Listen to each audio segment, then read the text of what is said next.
اب چلتے ہیں فاطمہ الزہرا کا تقویٰ، طہارت، نماز۔ ایک بات اور بتاؤں، جس طرح آج ہماری ماں اور بہنیں اگر ان کو ایک شرعی بیماری آتی ہے کہ جن ایاموں میں وہ نماز بھی نہیں پڑھ سکتی، وہ روزہ بھی نہیں رکھ سکتی، لیکن سیدہ فاطمہ الزہرا کا یہ خاصہ تھا، آپ کی یہ خصوصیت تھی کہ آپ کو اللہ نے ایسا پاک بنایا۔ آپ کے لیے قرآن شریف میں آیت تطہیر نازل ہوئی ہیں، کوئی عام شان نہیں ہے سیدہ فاطمہ کی۔ سیدہ فاطمہ الزہرا رضی اللہ تعالی عنہا کو ایسی کوئی بھی بیماری اللہ نے دی ہی نہیں، جس طرح آج ہماری ماں اور بہنوں کے جو ہے مطلب حالات ہیں کہ وہ کچھ ایام میں نماز چھوڑتی ہیں، کچھ ایام میں روزے نہیں رکھتی۔ وہ وجہ یہ ہے ان کو شرعی بیماری لاحق ہو جاتی ہے، لیکن سیدہ فاطمہ کا حال یہ تھا، امام حسن کی پیدائش جب ہوئی تھی نا تو ظہر کے بعد امام حسن کو جو ہے اللہ پاک نے دنیا میں بھیجا۔ امام حسن کی ظہر کے بعد پیدائش ہوئی اور حضرت سیدہ نے عصر کی نماز کو ادا فرما لیا تھا۔ اور ذرا دیکھیں یہ ہے پاک فاطمہ الزہرا جس کی شان میں اللہ بار بار آیت تطہیر نازل فرماتا ہے۔ ظہر کی نماز پڑھ کر آپ نے حضرت اپنے بیٹے کو دنیا میں جنا، لیکن عصر کی نماز کا ٹائم ہوا تو آپ نے اللہ کی بارگاہ میں عصر کی نماز کو ادا فرما لیا۔ پتہ چلا اللہ نے آپ کو ایسا پاک بنایا تھا، جس طرح آج ہماری ماں اور بہنوں کی حالتیں ہیں اس سے بھی کہیں زیادہ اعلیٰ اور عرفہ اور ان سے پاک اور صاف حضرت فاطمہ الزہرا کو اللہ پاک نے بنا کر بھیجا تھا۔ اب آخری باتیں ہیں، آخری باتیں یہ ہیں کہ جب اس طرح دیکھیے اتنی محبت تھی حضور کو، اتنی محبت تھی کہ جب حضرت علی کے ساتھ نکاح ہوا، نکاح ہونے کے بعد حضور سرور کائنات سے تھوڑا سا دور گھر ہو گیا حضرت فاطمہ کا، تو آپ کو اتنی دوری برداشت نہیں ہوئی، اتنی محبت تھی نا بیٹی سے۔ آج تو بیٹیوں کو منحوس سمجھا جا رہا ہے، آج تو بیٹی پیدا ہو جائے تو اس کی فکر میں لگ جاتے ہیں شادی کیسے کرنی ہوگی، اس کی پرورش کیسے کرنی ہوگی۔ آج تو اس کو طرح طرح کے جو ہے مطلب جو آپ خیال کرتے ہیں وہ آپ کو خود پتا ہے، لیکن سنیں اللہ کے رسول کی حدیث ہے، اب بڑی آہستہ آہستہ بتا رہا ہوں۔ اللہ کے رسول نے فرمایا ہے جس نے 3 بیٹیوں کی پرورش کی، اس کو اچھی طرح سے پالا، اس کو اچھی طرح سے بڑا کیا، اس کی اچھی طرح سے پرورش کرنے کے بعد نکاح فرما دیا، اللہ کے رسول فرماتے ہیں اس کے لیے، اس باپ کے لیے جنت کی ضمانت میں محمد لیتا ہوں۔ جس نے اس طرح سے کیا اس کو جو ہے اللہ پاک جنت الفردوس میں ضرور جگہ عطا فرمائے گا۔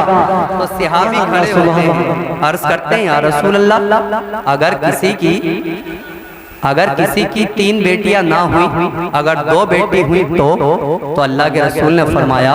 اگر کسی کی 2 بھی بیٹیاں ہوئی تو اس پر بھی اللہ جنت واجب فرما دیتا ہے۔ سبحان اللہ سبحان اللہ، یہ تو جنت میں سبحان اللہ بولنا چاہیے، تو فری والا سبحان اللہ ہے۔ سبحان اللہ، جنت میں جانے کی ہم تمنائیں کرتے ہیں اور فاطمہ الزہرا کا بیان چل رہا ہے، سنیں ہم جنت میں جانے کی دعائیں کرتے ہیں، مولا ہمیں جنت عطا فرما۔ ہمارا اگر کوئی مرحوم چلا جاتا ہے ہم دعائیں کرتے ہیں مرحوم کو جنت کا لباس عطا فرما،